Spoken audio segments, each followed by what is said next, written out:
Hello বন্ধুরা, আজ আরেকটা নতুন ভিডিও নিয়ে চলে আসলাম। ডায়ান্থাস ডায়ান্থাস আমার এই টবের গাছে ডায়ান্থাস ফুটেছে, কত সুন্দর দেখুন। কালারটা ভালো করে আপনাদের দেখাতে পাচ্ছি না, একটু টবটা তুলেই দেখাই।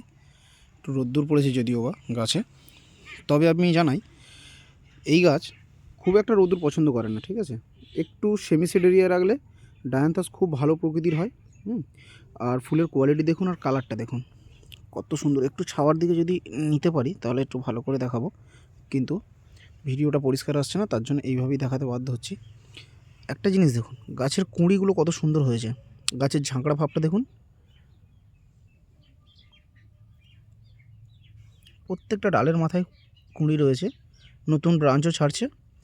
এইবার আমি বলি মাটি দেখুন, ডায়ান্থাসের মাটি খুব বেশি কিছু দিতে লাগে না, ঠিক আছে। আমার মাটিটা দেখুন, খুবই নরম, খুবই ভিজে ভিজে কাদা মাটি দেখুন ভালো করে, ঠিক আছে। আমি এই গাছে বেশি কিছু দিইনি। আমার আরও একটি গাছ রয়েছে ডায়ান্থাসের, এই ভ্যারাইটিটা খুবই সুন্দর দেখতে, কিন্তু সমস্যা হচ্ছে এর একটু গ্রোথ কমে গেছে, তার জন্য আমি গাছের তলায় একটু কোকোপিট দিয়েছি, ঠিক আছে। আর একটু আমার এপসন সল্ট আর লাল পটাশ ভেজানো জল এবার আমি প্রয়োগ করব। তবে এই গাছটার গ্রোথ একদম মানে ভালো বলে এই গাছের গোড়ায় আমি কোনো রকম সার বা কোনো রকম জৈব ব্যবহার করিনি এখনও পর্যন্ত। ফুলগুলো ফুটে গেলে এই বড় ফুল যেগুলো পুরনো ফুল আছে তার কুঁড়িগুলো আমি ছিঁড়ে দিলে আবার নতুন ব্রাঞ্চ আসবে, নতুন ফুল ফুটবে।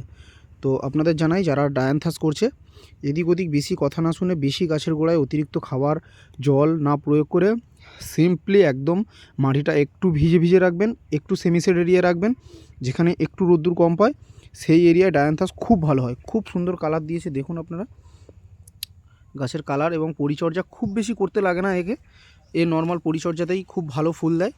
এবং আপনি পুরনো ফুল কাটিং করে দিলে এতে নতুন ব্রাঞ্চ আসবে, একদম সারা শীত আপনারা ফুল পাবেন।